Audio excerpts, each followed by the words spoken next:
The Thanksgiving table stretched across my dining room, weighed down with food I had spent 2 full days preparing. Every dish was homemade, every place setting carefully arranged, because family gatherings always mattered to me.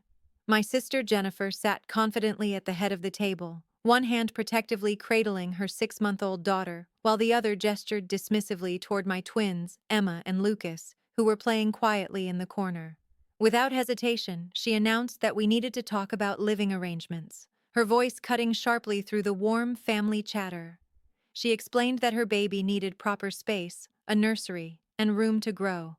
I carefully set down the gravy boat, already sensing where this conversation was going. Jennifer pointed out that my apartment had 2 bedrooms, emphasizing that one should be for her family and the other for storage, because a baby could not share space with boxes. She looked to our mother, who nodded encouragingly in agreement. Jennifer continued by saying that my children were older and could share one room while her baby needed the 2nd bedroom. I quietly reminded them that Emma and Lucas were 7 years old and already shared everything else in their lives, and that their bedrooms were the only private spaces they had. Mom immediately dismissed this, stating that children that age did not need privacy, and that an infant's needs were completely different.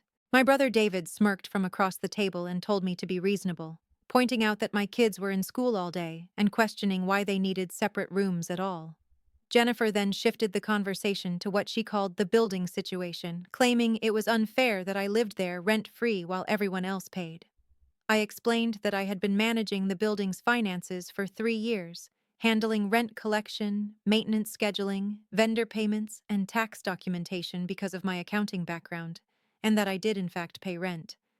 Jennifer waved this away, insisting it was barely anything and accusing me of hoarding space. She argued that her family of 3 was crammed into 2 bedrooms while the baby slept in their room, which she said was not sustainable. Aunt Linda joined in, agreeing that babies needed space for cribs, changing tables, and monitors.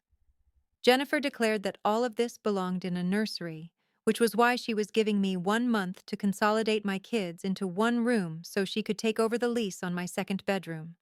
She framed it as working out a fair price. I pointed out the absurdity, asking if she was really trying to rent my daughter's bedroom. Jennifer responded that she wanted what was best for her child and implied that I would understand if I prioritized properly. She stated that my kids would be fine sharing, while hers needed proper accommodations. When I said the building did not work that way, she insisted they would speak to the landlord and that an infant's needs came before elementary school children's wants. Mom praised Jennifer for being such a good mother.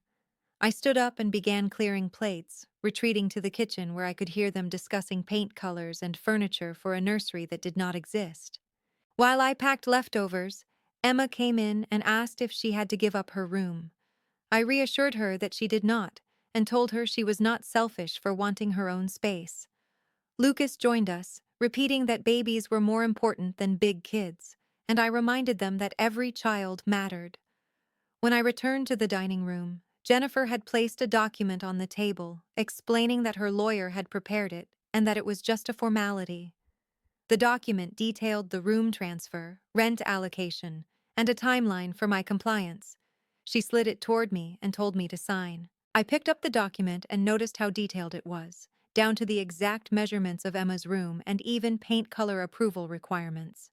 Jennifer proudly said she was thorough because her baby deserved thorough planning. Before signing anything, I mentioned that the building ownership had changed. Jennifer dismissed this until I explained that the previous owner had retired and sold the property. When she demanded to know who the new landlord was, I explained that it was not an investment company. Then I told them the truth. I had bought the building the previous month. The room went silent. I explained that the deed transferred on October 15th and that I had been saving for years, using my accounting background and documenting deferred maintenance to make the purchase possible. Jennifer accused me of lying, but the county records and mortgage company confirmed it. Mom insisted that if I owned the building, I should give Jennifer the room, but I explained that landlord-tenant laws prevented arbitrary changes and that I could not legally force my children out of their bedrooms. Jennifer then realized that her rent was being paid to me and that her unit was the most expensive 3-bedroom in the building, though she was paying below current market value. I pointed out that her lawyer's document proposed charging me $400 for a single bedroom while she continued paying reduced rent. I explained that her lease renewal was coming and that all units would be adjusted to market rates, phased in legally and fairly. The table fell apart after that. Jennifer threatened to leave, but ultimately every tenant renewed. The building needed real maintenance, including a new roof and electrical upgrades, which were completed in the months that followed. Complaints faded once the improvements were finished. Emma kept her pale yellow room with stars on the ceiling, Lucas kept his blue space-themed walls, and I kept running the building responsibly. Jennifer and I became cordial but distant. She never mentioned the room again. The document stayed in my desk drawer as a reminder that sometimes the quietest person in the room holds all the deeds.